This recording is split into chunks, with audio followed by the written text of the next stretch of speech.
Okay, fuck, I messed up because I didn't I didn't turn on the mic. So I spent 30 minutes babbling about into the nothingness. Okay, this is gonna be about Adam and Eve. I'm gonna try to make this quick because I just did 30 minutes of this shit, but I don't know. Because I also, not realizing when I did the week, I only expect to talk about the Adam and Eve, I went to a tangent about astrology and stuff like that. So I'm gonna try to be quick because I already did this 30 minutes and I'm trying to end this, like, I don't know. Anyways. Okay, Adam and Eve, so what we're aware of Adam and Eve is basically Adam and Eve, then the snake comes in. Snake says, hey Eve, eat this apple and you gain the knowledge of the gods, or whatever he said in the biblical version, but he said you gain the knowledge of good and evil. And she ate it and she gave it to Adam. And you know, as it goes, they are punished for that. In the Gnostic Bible, the snake is Jesus. And this is where I went to astrology, which I'm going to go into, but I'm going to explain this first. Adam and Eve and the snake is Jesus, but the snake is snake, but it's the pet of Jesus. Went up to Eve and said, eat the apple. She's like, no, God didn't permit it. Then it's like, okay, oh, well, they're only doing that because they don't want you to know the knowledge of good and evil. But if you did, gain the power of that. And she ate it, and boom, whatever. But he also mentioned the tree of life and the apple, which are two different things. And I'm not sure if he was sure if they're two different things or they're the same thing. But in my theory, it could be the tree of life. It's probably the tear of the fabric of the universe. Fuck, I forgot how to say that. And they're plucking the souls from the spiritual realm and giving it to the apple, so you could get a bite, not get the full soul, but you get like a little dose of soul and you can enter to you, blah blah blah. That's my theory. He kind of alluded to that, not entirely like exactly how I'm thinking, but he's saying maybe this is like recall. And in my mindset, maybe if you look at how we were created. If you look at the alien conspiracy one, where it's basically aliens came down, grabbed these monkeys and put them genetically modified them, made them smart, boom. And because we are animals and not, I guess, intelligent beings, I guess we don't have a soul or whatever, and because of that, they were able to control us, and because we were nothing, we were animals essentially, and then we were smart enough to know what to do, but not enough to know good and evil and stuff like that. And then finally, then the Greek blah blah blah gave him that, boom, got a soul. Now we got a soul, and now we could see recall. But also, here's my theory about soul and spirits. Also, because I also talked about Jesus and the Gnostic. Okay, so I explained that part, right? Okay, so the part I talked about also was astrology. There's 13 signs. There's 13 constellations. When we go across the universe, when we fly through the universe, there's 13 constellations that circles us, and the 13 is Ophiuchus. I forgot how to say his name. Ophiuchus. Basically, if you look at the astrology, Ophiuchus, the 13th zodiac constellation, he's a male with a snake, and I think he has a staff, but he's kind of like with synonymous with a staff too. I don't know, but in this he just has a snake, and it's a male with a cow or a calf, and so in the Gnostic Bible,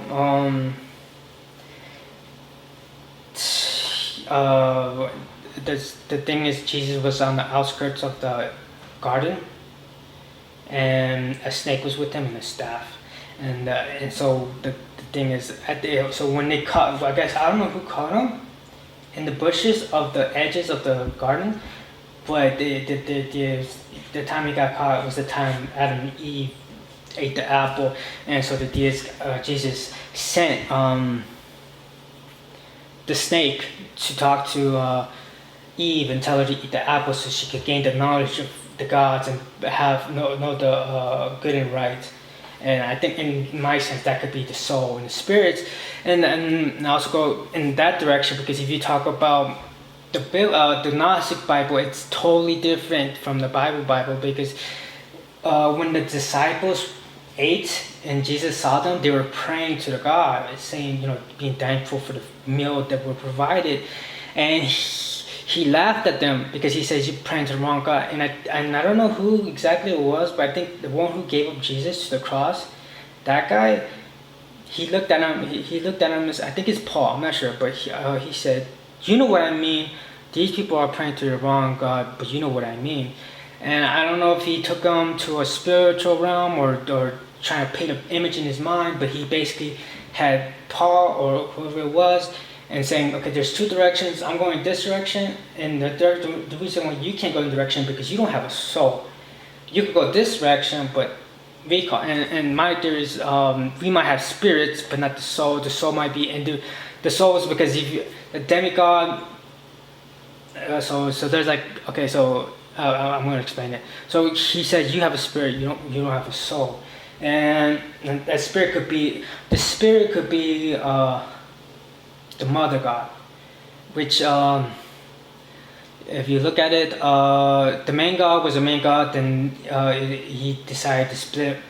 I'm not sure if it's he or she, but decided to split himself up, a repeater god and a mother god, and then there was other gods beneath them, but they were not the main god. They're like whatever we call, but this demigod stole the mother god, imprisoned this mother god into the universe, the material world, and spread the its spiritualness out in the spiritual world. And I think maybe that's what it is. I think we might be spirits, and ultimately when we finally all connect, we will finally be one with the mother god, and instead of the demigod who created this material world.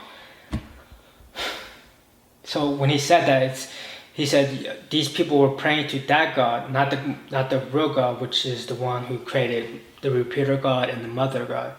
He said they're praying to the material God that they're living in, but the material God is the one who imprisoned them, which might be spirits, which we may not be spirits of the mother God. And if we connect, it will become one soul. And I think that's what maybe that Jesus thing was referencing, because he was like, this person's not. You guys are spirits. You guys go over here because you guys are not me. Well, almost whatever. And so there's a separation right there. But I think that's what I talked about in a short, concise way. But also, I guess that astrology would be, I think I didn't mention, Babylonians had 12 months. It was 13 months. I think, okay, so I think I mentioned that I haven't heard people talk about the 13 constellation enough. I don't think I have heard talk about it. I think because Jesus or Ophiuchus is the person who gave humans knowledge, or essentially probably a soul or spirit, which I'm going to, because I also mentioned about alien. I think they said it was from somewhere in Europe, and some guy saw a humanoid alien or something like that, and he said, you guys don't know your true potential or some shit like that, which I think we might be, because we might be actually part of the God we call it, but we are stuck, which then it's going to lead to what I want to talk about later about the moon and stuff, because I also watch a podcast of some guy, and he mentions about that, about the moon and souls and stuff like that. So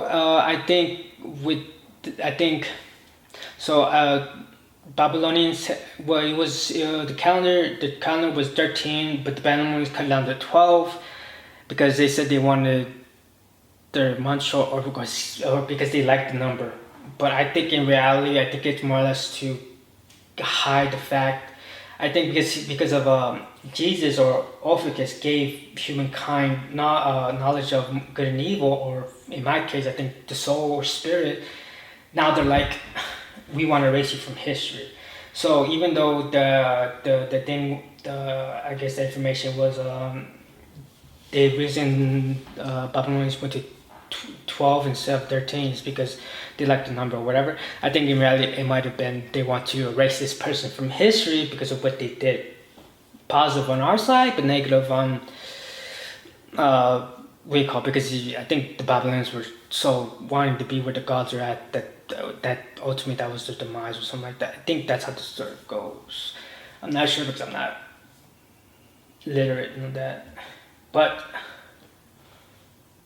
I think that's what, like, so that's why I think maybe if you go to hotels or buildings or recall where they have 13, they don't have 13, and it's erased because they don't want to be reminded of the 13 constellation, which is Jesus or Ophiuchus. And I think also I mentioned how Greek mythology might be the real close to reality than the biblical. Because, well, it came before the recall, but also fuck, what was I gonna say? Oh, also the weird things about that Greek mythology is they had robots and they had reptilians and people, I think, in their stories. Because I wanted to do research on Greek and Greek mythology, and it was one of those things where I saw pictures of them having robots and ants. I'm like, what the hell? That was to me that was crazy. And I'm like, and they also mentioned the guy I watched, Alex O'Connor, also mentioned that, well, he had somebody who talked about this, but how when reading their story, the Greek mythology, whoever the people were, and they're documenting the history of it, they noticed some of the stories that were sounding outlandish. Like there was apparently there was a human being body with a bull's head, and instead of saying, "Oh, there was actually a person like that," they used it as in this person. Like if you would see a bull, your thoughts would be hot-headed and not easily controlled. So when they reference a bull head, they're referencing this stereotype of a bull. But in reality, it was actually a bull head in a human body. And they did that with a lot of their stuff because they said that if you were to read that, it would sound more fiction than reality. And they said that's what the Bible did, where if you see some of the things, they said it's a metaphor, it's not actually, it's a metaphor to this, and stuff like that. Okay, so that's one thing. I think I covered enough of that. So Jesus said the sex size was not so good. I don't know. I guess the more or less of the one I wanted to focus more on. Well, other than maybe Jesus or Ophiuchus might be erased, been trying to be erased because it gave knowledge to humankind by telling these genetically modified apes, telling them if you eat this, boom, you could get smart. Like you could have the knowledge of good and evil. And what is the apple and what is the tree of life? Is tree of life soul, spirit, consciousness? You know, and are those things intertwined? Like not intertwined. I forgot what the word was, but recall. Or is it is is it a tearing of fabric and they're able to grab a little piece of the souls or the consciousness and put it into these apples and just eat it and have a little knowledge of it? Or so I think those are some things I want to watch, because it also goes, some of these things I'm going to talk about also goes into other things that I'm going to mention down the road. Okay, I watched just Michael podcast, and it was with Jason Giorgiani, and basically basically talking about Nazis and how highly advanced they were. Not entirely advanced, because if you were highly advanced, we'd be done. But then again, if you want to believe in conspiracies, they were going there. He talks about how the Roswell crash. If you're aware of the Roswell crash, aliens crash landed, and then we found technology like Velcro, Kevlar, transistors, fiber optics, and lasers and night vision. That's what we found, and the saucers, and we dumped it. Fuck. What was the word? Read back chemistry to power. I forgot the word. I just said it too.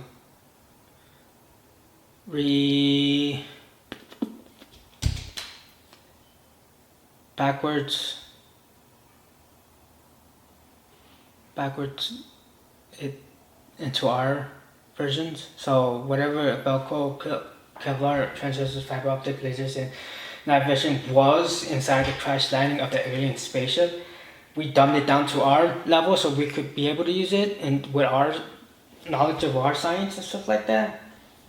And if you follow the conspiracy theory, this pretty much jumped us, and that made us go from our technology jumped quicker than it should have in that time span. That's the recall. He mentions that all these things I mentioned were already planned in the 1930s. The Velcro, the Kevlar transistors, fiber optic lasers, and night vision by the Germany and the USSR. And he mentions that the alien crash in Roswell wasn't that, but was a retaliation from the USSR, because it was a saucer-like missile being shot in some countries, and I guess it won't came to us because they believe it was I think they were saying it was a retaliation because the mistreatment of the USSR and didn't like it, so they said keep acting up. We're gonna send it. In my theory, I think it might have been if you're not aware of NASA, when the war was over, we had Nazis, and we could have, I guess, instead of killing the Nazi scientists who create some of these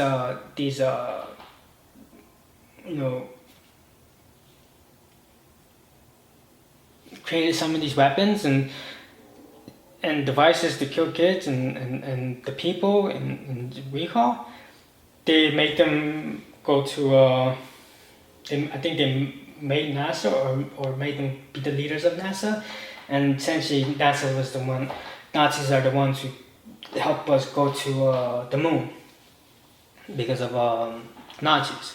And I think for me, that was another tough pill to swallow, to have us using Nazi technology and USSR technology to further advance our technology. And I think that would have been too much of a pill to swallow, since we already had Nazis accepted, even though some people said they should be dead and killed for the crimes they committed.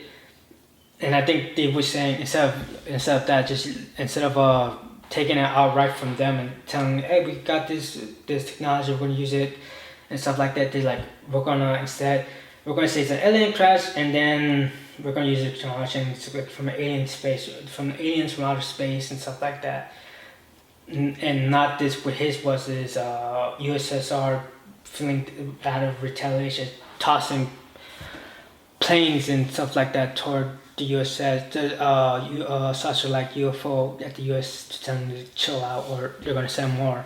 And I think in reality it was more or less of maybe we are hiding the fact that it was Nazi and USSR technology that helped us further advance in our technology. And I think that would have been a tough pill to swallow, since we were very pro-American, and we call American first, and I think that would have been difficult for people to swallow. Okay, so now now it's going to be the moon, because there was more machines and we don't. This one, okay, this is going to be about disclosure in the mode. I'm going to talk about disclosure first because I think that's important, and I think this kind of aligns to it. The idea of disclosure of hey, that we can't handle the idea of aliens being real, and it would destroy the religion and whatever case may be, our perception of our opponents in the universe, when it's really we're just basically like monkeys, as in the universe is a bunch of smart people, and we are essentially the intelligence of a monkey to them. And I think that's like why is that it's like so why is that so difficult to understand? Why would that be recall? Because I think I would see some religious people accept, not only that, but I think the Pope even accepts that there's aliens out there. So it never seemed like that is the case. And I think now, because I also mentioned this is a podcast I never published, but now I also mentioned in other ones, but I also talked about how there was this Native Indian, Native American, I guess it would be Native Americans, talked about how there was this ant people who could steal your souls and take it down to the middle of the underground to the earth. And I think what I was talking about was whistleblowers. I think the people who are in the no are afraid to mention about aliens and stuff like that, because if they mention it, they know their souls could be taken and be taken down to earth and be captured and be fucked with, essentially like hell. They could be their souls could be taken and be whatever inside this little ant creatures and be tortured and basically hell. And that's why you don't have whistleblowers, the big whistleblowers, not the whistleblowers you see now. Those whistleblowers are like surface level, but the ones that like know the shit are like, we're afraid to talk about that, because if we do, we know these people don't know it, but we know the big stuff. And the big stuff, they're gonna send ant people to take our souls and torture us, and we will never know a life other than being captured by these ant people. Right? So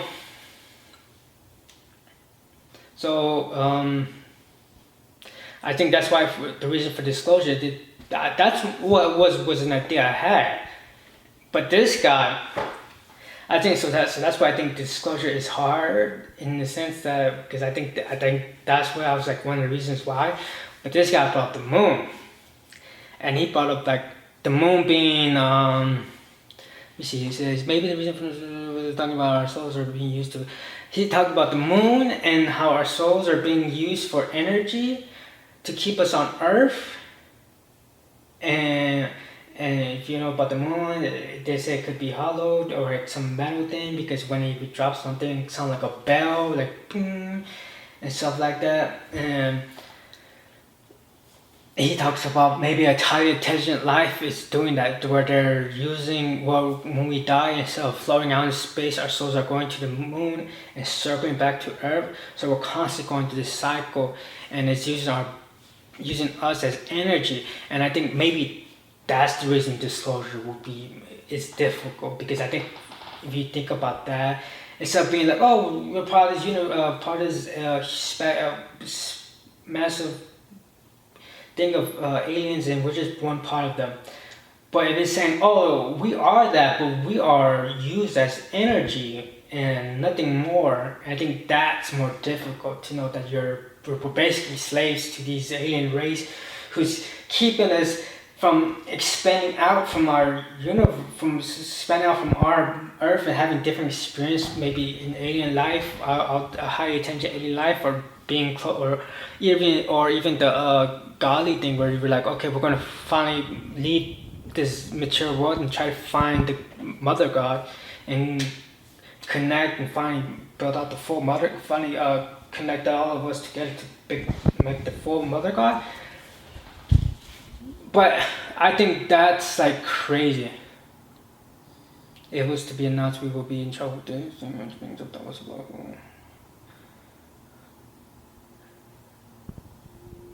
So I think that's one. I think he didn't bring it out. He was just saying that energy and stuff like that. I think it might be.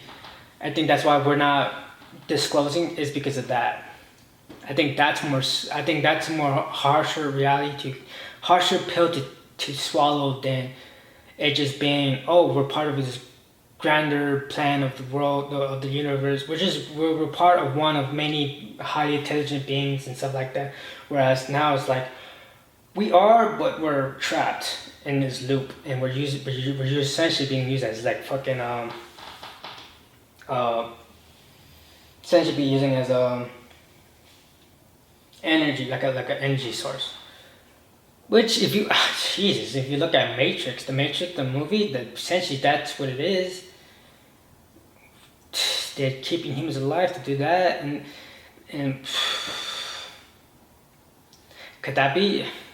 Because you could look at that. Is that the material world? Is that the simulation? Are we essentially in the Are we essentially in the simulation in that sense? That we can actually experience a different realm of reality, or the actual realm of reality instead of the realm we are being given to perceive in our mind's eye. Are we trapped in that because of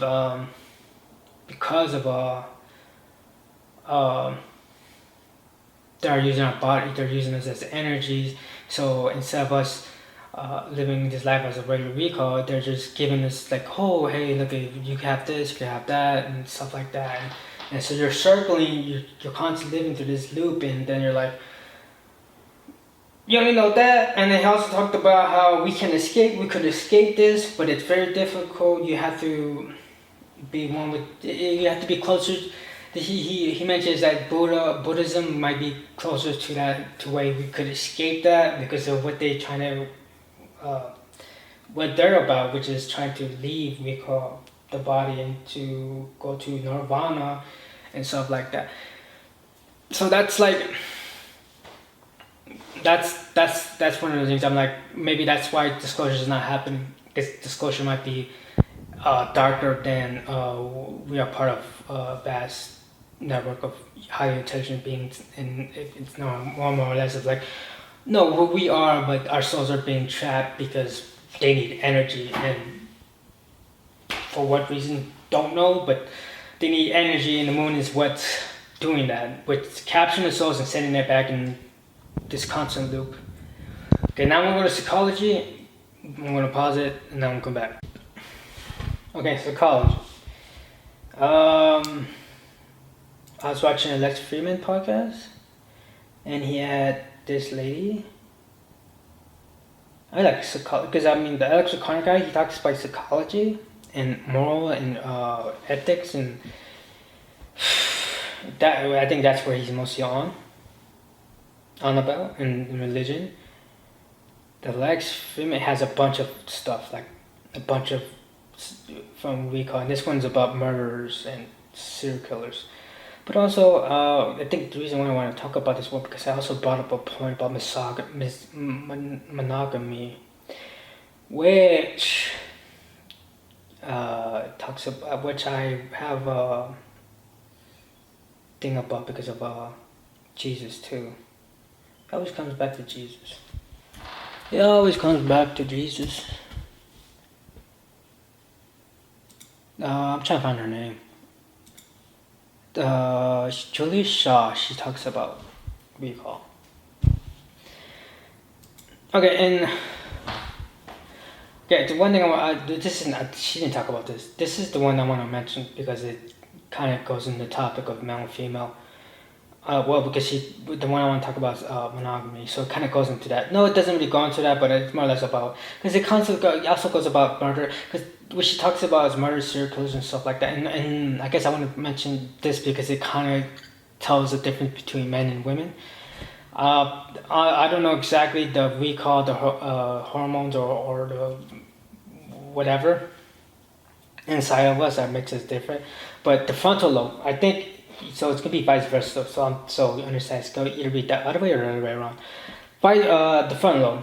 Uh, I think man front lobe is smaller than the women's, and because of that, men are more reactive, whereas a woman is more. She thinks about it more. So instead of doing something that would a man would regret, he just does it and he will regret later. As in, a woman would think about it and not do it. Most of the time, won't do it because she's thinking about the consequences of that, and we call. But I guess the funny part about this one was because it kind of holds true. With a woman, I think it's called, I don't know if it's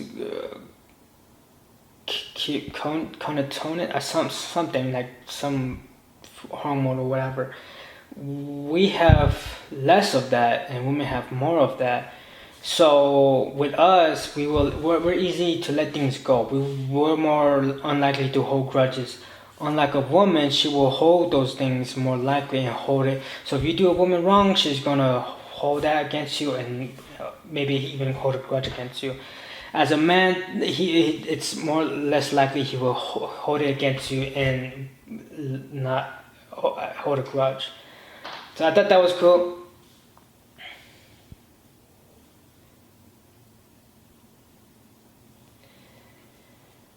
Because when she talks about that, so I understand what she meant by that, because because she talks about murder and stuff in circles, I'm like, okay, cool, yeah, I understand that.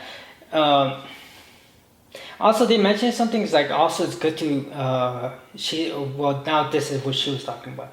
She's heroic imagination and heroic no imagination thinking and heroic moments. Bias is heroic imagination thinking about heroic moments, and then bystander moments.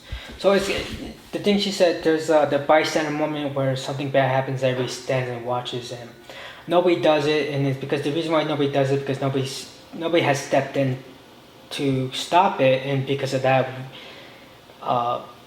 they don't think it's a bad thing until somebody stops, and then that's when it becomes an issue. The bystander moment, and she mentions that it's probably good to have heroic things, because there's a chance that you would actually do those things instead of being a bystander. So because I do it, but sometimes I stop myself from doing it because I'm like I'm not a hero, but it's probably a good thing to do that. So good thing to think heroic moments, to have heroic imagination of things that you could probably be able to stop or insert yourself in, and to stop something bad happening, and instead of being a bystander. Okay.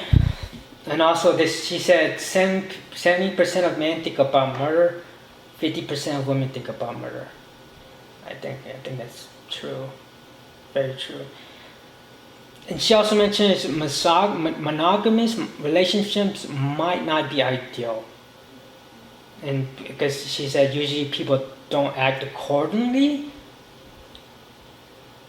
So, and parts of me, I don't think that, because I was like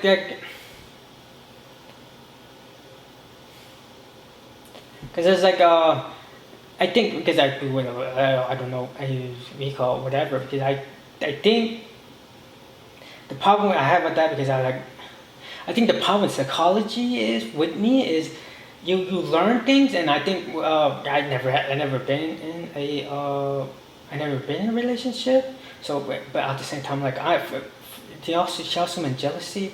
I never been in a relationship, so for me I always think that would be a better route to be, no matter what. I don't think polyamorous or just be, whatever would be ideal. But so that's my idea. When she said that, I'm like, from what I just from the outside, I think that would be more monogamous would be more ideal.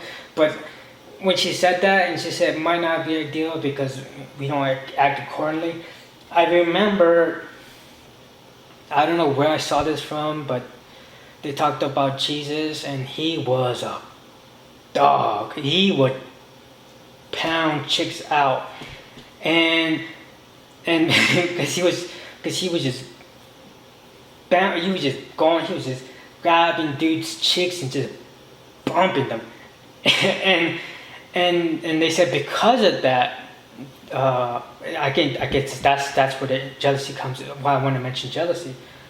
Well, she mentioned jealousy, but the reason why they said marriage became a thing was because of jealousy and control during that time. Because obviously, if you got a man just piecing out your girl, and you can't do nothing because he's Jesus, you know what I'm saying? You're like, hey, yo, you can't touch it. Like, you're like, you're gonna have jealousy. You're gonna feel insecure. You're gonna be caught, and so what came from that is marriage.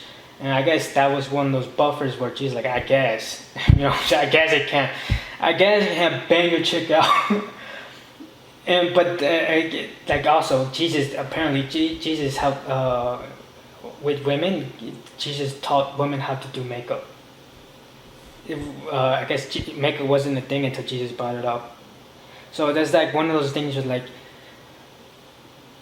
marriage wasn't a thing until Jesus started banging out people's girls. So they're like, we gotta create a buffer, and that's what it became.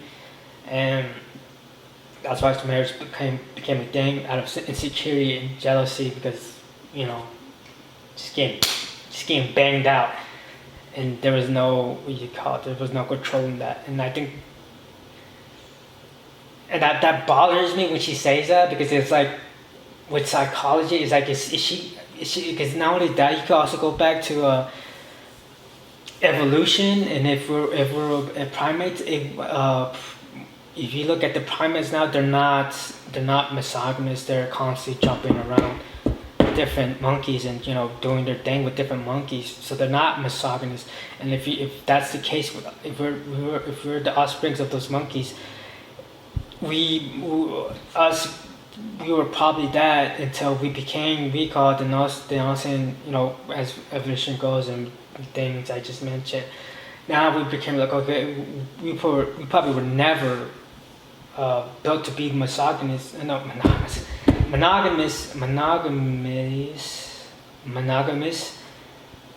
but because of insecurities and things like that, we became that. And that bothers me, because it's like, okay, maybe she's actually telling the truth, because you can look at what the idea with Jesus, and like that whole thing with Jesus is like, yeah, as I mentioned with Jesus, he mentions that if you see a chick, she's yours. You could grab her and do as you please. And slaves are basically property. They're not humans, they're slaves, and you should treat them as such. And this where Jesus was plowing out a bunch of women who had men. And it just goes like, what I'm saying is like, what is good? What is good? If that's not good, no. If what he is doing is good, then the whole morality, ethics. What is? Are we going on because of our insecurities? Because of our wanting to control our space and stuff like that? And I think with psychology, it really teaches you a lot about yourself. And I think sometimes you need to look into that, because I'm like, this, because she mentions sometimes when you're starting to have these negative things and you start acting out, and something sometimes you have people who tell you, hey, chill out because you're doing it wrong, and sometimes you don't. And it's good to be reflective of that, because if you don't, you could continue to that path because nobody's telling you recall, and it goes to a darker spot where she mentions. But if you don't have people to tell you that, you go to that. Or if you do have people that tell you that, you correct yourself as such. And then I think with me, because I started doing Muay Thai, and the reason why I started doing Muay Thai is because because I like people would do the smallest shit, and I'm like, and I wouldn't be confrontational, but I would be in ways where I'm trying to provoke them. And then there was like 2 instances where there was like I was like in their faces with it, and I'm like, I could get when it was all said and done, I'm like, I could get fired, but I could get fired like this, and I can't keep doing this. So I said, I'm going to a Muay Thai. I'm going to sign up, and I'm going to start doing it, and that has helped me a lot. That settled me down so much. But I also think I need to work on, and as I said, psychology tells you things that you don't want to know, but or you're trying to hide from. And one of the things I need to work on, because so the anger issues, that's helping out with the Muay Thai. Muay Thai is helping out with the anger issues, but also what I need to work on is the other thing. And one thing that made me, well, at first when I was trying to, pursue the opposite sex, it was this lady who talked about that your childhood kind of dictates your present. And they said okay, so the psychology, like the reason why you like a woman who doesn't like you, and the reason why you don't like the woman who shows interest in you, is because it has to deal with your connection with your parents. And so the reason why you want to go with the women who doesn't show no interest in you, who doesn't like you, or who doesn't want to be with you, and the reason why you do that is because your parents didn't show you that love, and so as a kid you're trying to constantly trying to get their approval, and so in later in life, that's what you do. You go after that girl because of you're trying to get that approval that you didn't get from Rico, and you think this is the way love should be, because obviously your parents are who teach you that first. You think this is what your love be, so you go after them instead of one who shows interest, because you're not really familiar with that. And they also mentioned how not this one, but some other thing about, I don't know where I saw this other one, but it was about relationship, going on dates, and sometimes that spark is a lie. So if he's like, oh, I didn't get no spark from this person, and stuff like that, but he said, but this other person gave me spark, and it's like, so the person who seemed tamed and recalled didn't give you no spark, but this person who I guess, I don't know, gave you a spark, and she's like, is it because the person who doesn't give you spark, it seems more stable, that person seems more in a better place, and you're not used to that. You're used to this because that spark is what constantly has that up and down that you're accustomed to, and so you go after the spark instead of going after the normal, because the normal will be actually better for you, because that normal is, that person is a good place, headspace. That person won't play no game. That person is just in a good vehicle. So it's better to go after that than the one who gives you a spark. Because that spark, it mostly gives you a roller coaster of ups and downs. And he didn't say not necessarily it's a bad thing, but it's more or less of, there's a chance you lose something out good from that person instead of that person. So there's that, and I think when you, that's, and that's all. So that's more or less aligned with me, where I think that's the part. That's why I like psychology is like important, because it will tell you kind of what you need to do. And I think those two things I've with the fighting thing with Muay Thai, I think that has helped me with the anger issue. But now I'm trying to be more active on being pursuing and being smart about it, instead of, because that psychology would be, instead of going after the, like for me, going after the girl I crush over, who shows no interest in me and whatever, instead of go after the girl who actually shows interest, who actually is trying to make connection with me, and understand the reason why I want to go to her is because it fits a negative narrative that has been with my life in beginning of my life to the present day, whereas this one doesn't. This one is a break off from that narrative to a more positive side because of the baggage within the past and how that has affected my present, but while not really noticing why it has. In this case, it's more or less of a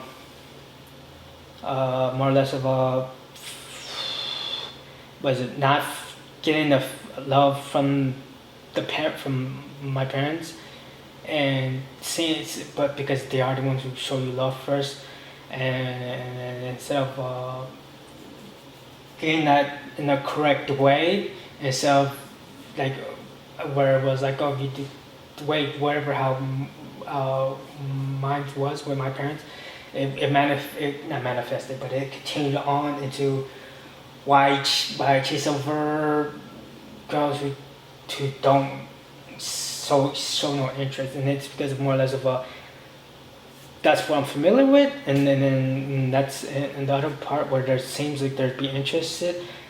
That's where I'm positive. It's positive. I think that's, but even at that, I think that's a huge thing with everybody. I think when somebody shows they like, I think more or less. Yeah, I think that's more or less you got to really look into that as a person and see that for what it is. Because I think those people, I think people who see, I think they think, yeah, that's so yeah. I think I think you need to really look into, I think, psychology, because it does help you out with things and understanding things better than than your self knowledge, your own knowledge, which might be very very lacking in certain things like psychology, and it will just help you better out deciphering those things and realizing what's going on. And I think when I watched that, there's like the thing with the monogamous. I don't know about the monogamous thing, but also when I look into the Jesus thing, it's just fucking weird. It's just like, that's supposed to be the pillar of good, and he's doing a lot of things that are bad. And that's why I think he might be. That's why I think he might be a Greek god more than what we fantasize him as a just pure human being of right, and when he's basically like Zeus or all these gods who are just like, I take as I will because I am a god. And I think that's something where I'm like, with the monogamous thing, is like he basically just like he didn't give a fuck. He will bang out your chick and know you won't do shit about it. And that's how marriage became a thing, because of insecurity and control. And if that's the case, is she right? Is polygamy or whatever that's just called? Is that the way to go? Not necessarily like going different breakup, but just like have a moment with them, however long that might be, 2, 3, 4 years, then bounce because the fire's out. Or is monogamy a thing and you have to just constantly, I think, like, put it in the ways like you constantly gotta find the beauty in the puzzle and constantly trying to fix the puzzle, trying to figure out the puzzle. And I just think that's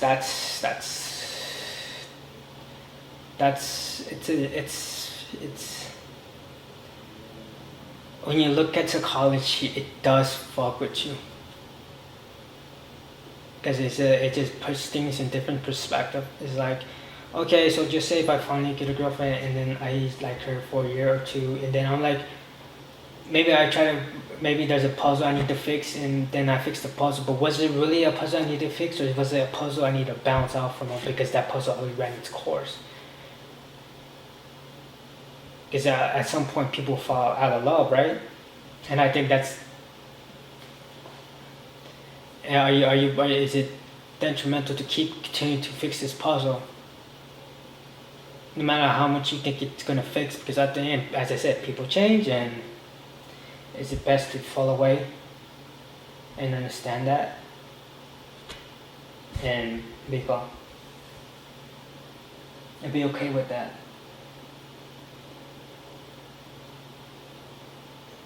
And I think psychology really, and as I said, with the reason why marriage became a thing was because, if I remember correctly, because it was a while back, it was years back, the reason why marriage became a thing was because Jesus was banging out people's chicks, and jealousy and insecurity came, and people want to control that they made a marriage so essentially you couldn't touch my girl now.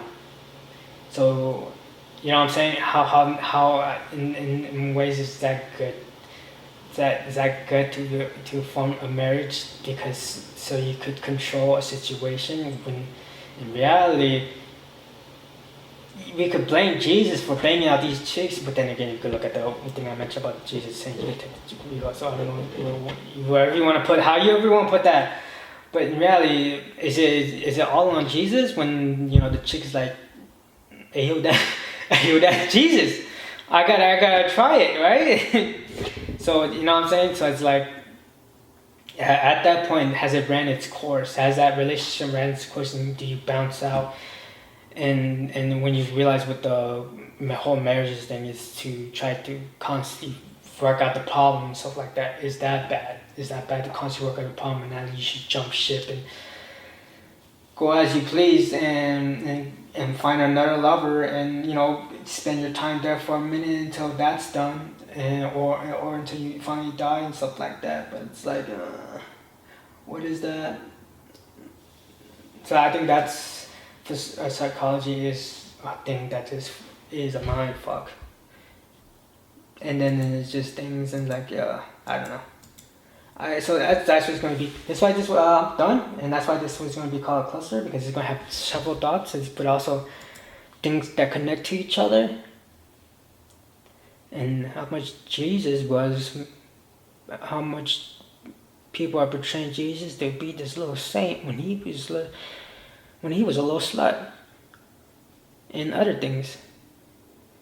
I mean, Jesus might be the guy. Jesus the guy. If it's not Jesus, if it could, and either way, that's why it's called cluster. It's gonna have different things and stuff like that. But that's it. But hopefully I recorded everything. Yes, I did. Okay.